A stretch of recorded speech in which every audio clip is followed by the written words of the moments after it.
요한복음 13장에는요, 예수님이 제자들의 발을 씻기는 세족식에 대해서 기록하고 있습니다. 그래서 예수님이 대야에 직접 물을 떠다가 제자들의 발을 하나하나 씻기시니까 제자 베드로가 너무 황송해서 예수님, 어떻게 주님이 내 발을 씻는단 말입니까? 내 발을 절대로 씻지 못합니다. 씻게 내버려 두지 않겠습니다. 이렇게 하니까 주님께서 뭐라고 하십니까? 예수께서 대답하시되 내가 너를 씻어주지 아니하면 내가 나와 상관이 없느니라. 베드로야, 내가 너의 발을 씻어줘야만이 너와 내가 인격적 관계가 있다라는 거예요. 상관이 있다라는 거예요. 여러분, 우리가 우리 자신에게 물어봐야 됩니다. 나는 예수님과 상관이 있냐? 우리가 길 가다 보면 나와 상관이 없는 사람들이 많죠. 아무런 영향을 내가 받지 않습니다. 나도 그에게 아무런 영향을 주지 못합니다. 그러면 예수님은 나와 어떤 상관을 가지고 있느냐가 가장 중요한, 인생에 있어서 가장 중요한 팩트, 사실이라는 거예요. 예수님은 나에게 어떤 상관이 있느냐. 그러면 예수님과 상관이 없는 사람의 대표적인 모습이 누가복음 8장 26절에 나와 있어요. 한번 찾아볼까요? 누가복음 8장 26절.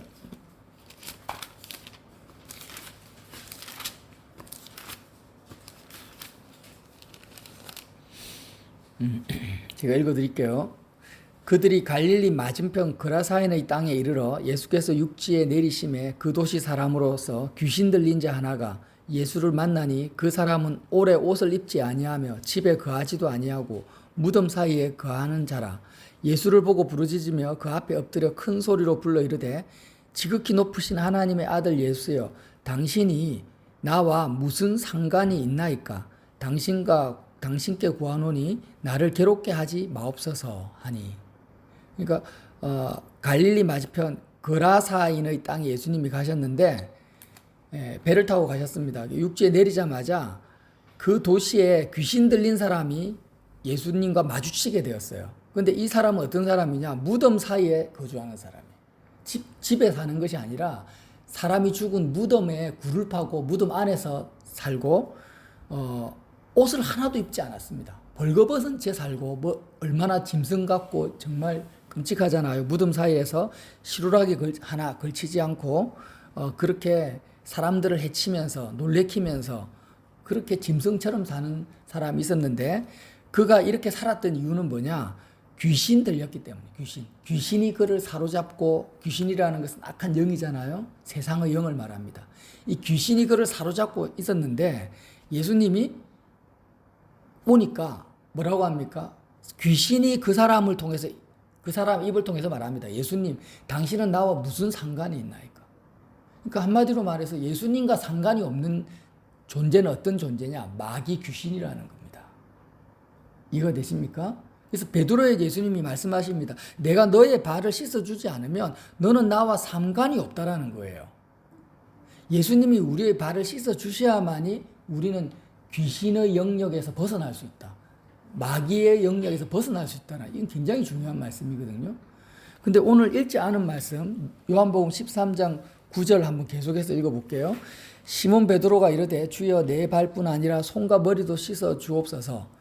예수께서 이르시되 이미 모욕한 자는 발밖에 씻을 필요가 없느니라. 온몸이 깨끗하니라. 너희가 깨끗하나 다는 아니니라 하시니 이는 자기를 팔 자가 누구인지 아심이라. 그러므로 다는 깨끗하지 아니하다 하신지라. 가룟 유다가 예수님을 팔았죠. 예수님을 은30에 팔은 이유는 이제 내가 더 이상 예수님과 상관을 하지 않겠다. 예수님이 죽든 살든 나는 예수님과 인연을 끊겠다라는 증표로 예수님을 판 거예요. 돈이 욕심이 나서 판 게 아닙니다. 돈 벌려고 판 것도 아니고 자기가 부귀영화를 얻으려고 판 것도 아니고 예수님을 실컷 따라서 다녀봤는데 자기 인생에 예수님이 아무 도움이 안 된다. 내가 가고자 하는 길에 예수님이 전혀 좋은 영향을 주지 못하는구나. 이제 나는 예수님과의 관계를 끊어버려야 되겠다 하면서 그 끊었다라는, 예수님과 상관하지 않겠다라는 증표가 뭐냐면 예수님을 은30에 판 겁니다. 마귀가 어떻게 합니까? 가룟 유다 속에 들어가서 그렇게 팔았다라고 증거하고 있고, 그라사인 광인도 귀신이 그 사람 속에 들어가서 예수님, 당신은 나와 상관이 없다라는 거예요. 그러면 예수님이 베드로에게 발을 씻겨 주시니까 베드로가 이제 오버합니다. 예수님 발만 씻겨주지 말고 내가 예수님과 더 깊은 상관, 더 깊은 관계를 맺기 원하니까 아예 몸 전체를 씻어 주십시오. 이렇게 하니까 예수님 뭐라고 합니까? 이미 목욕한 자는 발밖에 씻을 필요가 없느니라. 이게 무슨 뜻이냐면요. 자, 제자들은 예수님을 어떻게 따랐습니까? 베드로야 나를 따라오라 하니까 배와 부친과 자녀와 처자식을 다 버리고 예수님을 따랐어요. 그러니까 제자들 입장에서는 예수님과의 관계가 제자들의 인생에서는 넘버원이에요. 넘버원. 예수님과 더 깊은 인격적 관계를 맺는 존재는 이 당시 없었다라는 거예요. 왜? 예수님을 따라갈 때 그 전에 제자들이 인간적인 상관을 가진 사람이 있을 거 아니에요. 부모, 형제, 뭐 자기 직업, 사업체, 뭐 이런 많은 자기와 어떤 관계를 맺고 있는 인간적인 거든 인격적인 거든 비인격적인 거든 많은 관계성을 가지고 살았단 말이에요. 근데 예수님이 나를 따르라 하니까 베드로가 어떻게 했습니까? 모든 관계를 다 마음에서 다 버려버리고 예수님을 자기의 인생의 가장 중요한 인격적 관계와 존재로 따라왔던 거예요. 그것을 보고 예수님이 뭐라고 하냐면 너는 목욕을 했다 이렇게 말씀을 하시는 거예요. 목욕을 했다라는 것은 베드로가 무슨 선행을 했다, 너가 아주 거룩하게 살았다, 십계명을 잘 지켰다, 너가 하나님 앞에 아주 뭘 잘했다라는 게 아니고 예수님이 말씀하신 목욕했다라는 말은 베드로야 내가 너를 보니까 내가 나와 너와의 그 상관관계, 인격적 관계를 보니까 너 입장에서는 부모나 형제나 처자식이나 그 어떤 것도 너에게 있어서 우선순위는 아니고 나 예수가 너의 최고의 상관관계 1번이구나. 그러니까 너는 그걸 목욕했다라고 예수님이 말씀하시는 거예요. 그럼 발을 씻었다라는 건 뭘까요? 지금 유대인 관습에는요, 이렇게 다니다가 집에 들어가면 발을 씻습니다. 발을 씻고 뭘 합니까? 휴식을 취해요. 예수님이 이렇게 세속식을 하신 이유는 이제 쉬어라는 거예요. 베드로야 너가 이제 발을 씻고 그 다음에 하신 게 뭡니까? 최후의 만찬, 성찬식을 하신 거예요. 세족식 하시고 성찬식 하셨잖아요. 그러니까 성찬식도 포도주를 주시면서 이건 내 피다, 떡을 떼시면서 이거는 내 살이다 했으니까 예수님이 베드로를 섬기는 거거든요. 예수님의 살과 피를 먹이시는 거예요. 그리고 세족식 하는 것도 발을 씻기니까 섬기는 거예요. 그러니까 발을 씻고 살과 피를 먹이는 이 성찬식을 한 모든 것이 예수님의 섬김입니다. 자, 이제 결론을 말씀드릴게요. 우리가 예수님과 상관을 가지려면은 어떻게 해야 됩니까? 예수님의 섬김을 반드시 받아야 돼요. 내가 누구를 섬겨야 되겠다. 근데 섬길 수가 없어요. 섬겨도 금방 지쳐버립니다. 누구를 사랑하려고 해도 사랑하는데 금방 낙심합니다. 배신당하면 또 마음의 상처를 받고요. 근데 우리는 그런 존재입니다. 원래 우리는 우리 마음속이 텅 비어 있다라는 거예요. 하나님이 그렇게 만드셨어요. 그러면 어떻게 해야 되냐? 하나님 입장에서는 우리가 할 수 없는 것을 이웃을 사랑해라, 하나님을 사랑해라 이렇게 요구하시는 분이 아니에요. 뭐라고 하십니까? 너희들은 아무것도 할 수 없으니까 인자가 온 것은 섬김을 받으려 온 것이 아니라 섬기려 하고 내 목숨을 내어주기에 왔다. 그래서 예수님이 수고하고 무거운 짐진 자들아 다 내게로 오라 이렇게 말씀하신 거예요. 우리는 예수님을 생각할 때 예수님을 섬겨야 되겠다. 예수님을 위해서 뭘 어떻게 살까? 이렇게 생각하지 마시고 오늘 베드로처럼 내가 예수님의 사랑을 받아들여야 되겠다.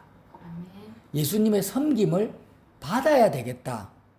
이렇게 생각을 해라는 거예요. 대표적인 설교를 하셨어요. 선한 사마리아인 설교를 예수님이 그래서 하신 거예요. 한 사람이 길을 가다가 강도를 만났습니다. 그래서 제사장이 가다가 강도 만나서 죽어가는 사람을 내버려 두고 가버리고 레인도 가버렸습니다. 근데 사마리아인이 그 사람을 어떻게 합니까? 강도 만난 사람을 나귀에 실어가지고 주막에 데려가서 씻기고 상처를 치유해주고 밥을 먹이고 그리고 도와주는 거예요. 근데 그 선한 사마리아인이 누굽니까? 바로 예수님인 거예요. 그럼 강도 만난 자는 누구예요? 길 가다가 강도 만나서 전 재산을 다 털려버리고 죽기 직전까지 간 그 사람이 누굽니까? 우리라는 거예요. 우리의 영적 영혼의 상태라는 거예요. 오늘 그라사 강인처럼 귀신에게 사로잡혀가지고 정말 어디에서 자야 될지 어떻게 해야 될지 모르는 상태. 그러니까 나의 육신은 멀쩡하죠. 우리가 육신은 멀쩡합니다. 예, 사람들도 나를 정상인이라고 해요. 그러나 하나님 보시기에 영적 시각을 한번 날 보라는 거예요. 내 영혼이 얼마나 피폐한지, 내가 얼마나 공고한지. 낮에는 모르겠는데 내가 병들고 힘들고 또 사랑하는 사람이 죽어갈 때 내 영혼이 얼마나 공고하고 낙심되고 힘든지를 보라는 거예요. 그러니까 우리는 그렇게 충만한 것이 아니라 귀신에게 끌려다니는 그라사 강인 것 같아요. 언제요? 예수님의 섬김을 받지 못하는 순간에는.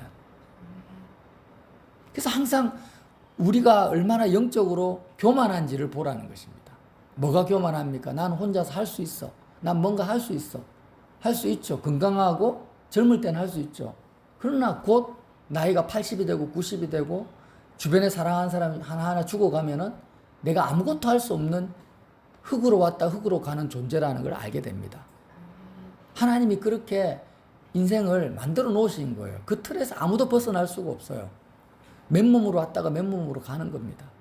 그러면 그런 인생에 헛된 이 인생, 너무나 짧은 인생의 여정을 살면서 주님이 우리에게 말씀하시는 거예요. 나의 섬김을 받아라. 나의 사랑을 받아라는 것입니다. 오늘 요한복음 13장 1절에 한 번 더 읽어보겠습니다. 유월절 전에 예수께서 자기가 세상을 떠나 아버지께로 돌아가실 때가 이른 줄 아시고 세상에 있는 자기 사람들을 사랑하시되 끝까지 사랑하시느니라. 이 말씀이 굉장히 중요하거든요. 세상에 있는, 이 땅에 있는 우리를 말합니다. 자기 사람 어떤 사람? 이 자기 사람이라는 것은요, 내 삶의 인생에서 예수님을 베드로처럼 첫 번째로 상관하는 사람을 말하는 것입니다. 예수님은 자기 사람이라고 해요. 예수님이 우리에게 뭔가를 요구하십니까? 하십니다. 돈을 요구하시는 것도 아니고 우리에게 어떤 대단한 걸 요구하시는 게 아니에요. 한 가지를 요구하세요. 너의 삶에 있어서 첫 번째 상관하는 자, 너에게 가장 소중한 존재가 누구냐라는 거예요. 그게 내가 예수님이 나의 인생에 있어서 남편보다 자녀보다 내 어떤 것보다도 예수님이 나에게 가장 첫 번째로 소중한 분이십니다라고 내가 고백할 수 있다면 예수님은 그 사람을 향해서 너는 내 사람이다. 자기 사람이라고 하시는 것입니다. 근데 이렇게 예수님과 상관한 자, 목욕한 자는 예수님이 어떻게 하신다라는 거예요? 이 세상에 있는 자기 사람을 사랑하시되 끝까지 사랑하신다.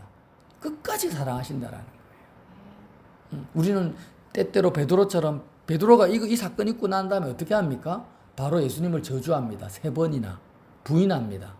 그래도 예수님은 베드로를 버리지 아니하시고 부활하시고 다시 찾아오시고 용서하시고 사랑하시잖아요. 이게 바로 끝까지 사랑하신다라는 거예요. 그래서 우리는 신실하지 못하고 항상 넘어지고 세상을 사랑할 수밖에 없지만 그러나 그 믿음의 고백 하나를 바라시는 거예요. 베드로에게 바라시는 것처럼 아무개야 네가 너의 인생에서 가장 소중한 존재는 누구냐? 예수님 당신입니다. 라고 내가 정말 고백할 수 있다면 그 사람은 예수님의 사람입니다. 예수님이 그를 버리지 않아요. 끝까지 사랑하신다라는 거예요. 결국에는 구원하신다라는 것입니다.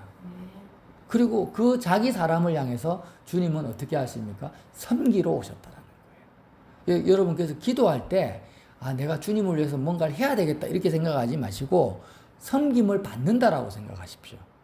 기도는 예수님의 섬김을 받는 시간입니다. 어떤 섬김요? 발을 씻는다라. 발을 씻는다라는 게 뭐라고요? 이제 쉬어라는 것입니다. 내가 여태까지 내 생각과 내 계획으로 막 뛰어가요. 내가 생각하고 내가 주장하고 내가 맞다고 생각하는 대로 막 뛰어가는데 예수님이 뭐라고 해요? 이제 멈춰라는 겁니다. 이제 신을 벗어라는 거예요. 모세에게 뭐라고 합니까? 내 신을 벗어라고 하셨죠, 하나님이. 그것처럼 내가 너의 발을 씻어주겠다라는 것은 이제 내가 너의 삶을 내가 인도하겠다. 나의 음성을 들으라. 네가 생각하고 계획했던 모든 것들을 다 내려놓고 내가 하나부터 열까지 너의 인생을 인도할 거니까 무거운 짐을 내려놓고 이제 신을 벗어라. 너의 인생의 삶의 모든 순간을 나에게 맡겨라는 것입니다. 이 의미가 바로 발을 씻는 거예요. 그러니까 내 발을 맡긴다라는 것은 내 앞으로의 삶의 여정 전체를 주님께 의탁한다라는 거거든요.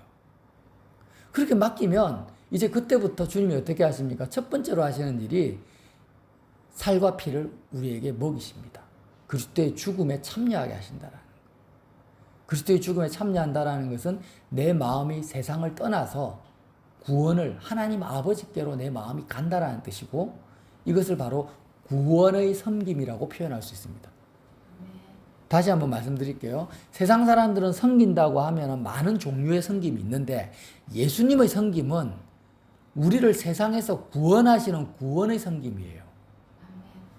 우리는 그라사 강인처럼 악한 영에 사로잡혀서 내 생각대로 산다고 하지만 실제로는 귀신에게 끌려갑니다. 세상 영에 끌려다녀요, 우리가. 그렇게 막 끌려다니면서 그라사 강인처럼 정신없이 정처 없이 인생을 살다가 죽을 수밖에 없는 헛된 인생인데, 예수님이 이 땅에 오셔가지고 구원의 섬김을 베푸십니다. 어떻게 베푸십니까? 발을 씻기신다라는 거예요. 너가 살아가는 인생의 여정을 나에게 맡겨라. 그리고 나의 죽음을 먹어라.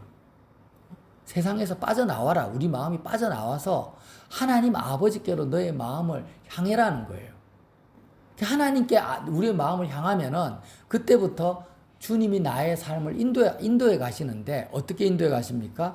하나님 아버지의 뜻대로 한 걸음 한 걸음 인도해 가신다라는 거예요. 예. 이것이 무엇입니까? 끝까지 우리를 사랑하시는 주님의 사랑 방법입니다. 말씀을 정리하겠습니다. 자, 우리는 기도할 때, 예수님을 생각할 때 자꾸 부담감을 가져요, 마음에. 주님을 따라가는 것이 희생하는 것 같고 헌신하는 것 같지만 전혀 그런 게 아니에요. 예수님을 믿는 것은 예수님의 섬김을 받는 것입니다. 우리는 누군가를 섬길 수 있는 능력이 없는 존재예요. 내가 누구를 사랑하거나 누구를 섬기거나 할 에너지가 우리 속에는 없어요. 그건 다 그냥 한순간일 뿐이죠. 그래서 예수님으로부터 받아야 됩니다. 받아야 돼요. 섬김을 받아야 돼요. 근데 이렇게 좋은 복음을 우리는요, 신앙생활을 어떻게 만들어버립니까? 내가 뭔가를 해야 되는 것처럼 자꾸 부담을 가지는 거예요. 그러니까 진짜 아무것도 못해요. 그래서 우리는 지치고 피곤하고 힘들 때마다 주님 앞에 나와서 주님 나를 좀 섬겨주세요. 나는 주님의 섬김을 받아야 살 수 있는 존재입니다. 내 발을 씻어주세요. 발이 뭐라고요? 내 생각과 내 뜻대로 내가 달려가는 겁니다. 그걸 이제 내가 멈출 테니까, 내가 신을 벗고 내 발을 주님께 맡길 테니까 내 발을 좀 씻어주세요. 주님이 내 인생의 첫 번째 상관하는 자입니다. 가장 소중한 존재가 주님이니까 내 발을 좀 씻어주세요. 그러면서 실제로 주님께 내 발을 한번 맡겨보십시오. 그렇게 그 주님을 바라보십시오. 그러면 마음에 변화가 생겨요, 진짜로. 그러면서 정말 주님이 나를 인도해 가시는구나.